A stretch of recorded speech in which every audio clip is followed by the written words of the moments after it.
Okay, here is our review of the day, which actually is more of a maybe what not to do kind of thing. So this book popped up in my For You page, Till Summer Do Us Part by Megan Quinn.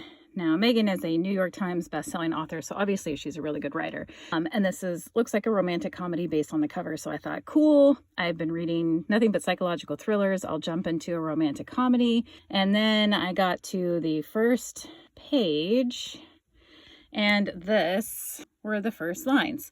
Now, for some people, this isn't going to make a difference, but for me, I don't read this stuff. I don't write this stuff, and I know a lot of people that this would turn off. So while this may be a fantastic book, I won't read beyond this page just because if it's this much in the first 3 lines, it's probably going to be prolific throughout the rest of the book.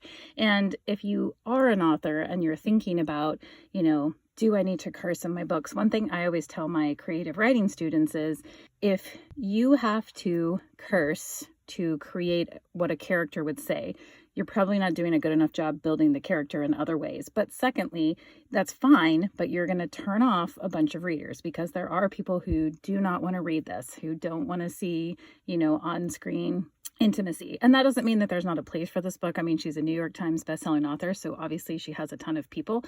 I just won't be one of them. So if you've read this book and it gets amazing, let me know in the comments. But I'm going to move along, return this one, and get something that isn't so prolific in cursing that I wouldn't be scared for my 10-year-old daughter to read over my shoulder. All right, that's the review of the day. See you tomorrow.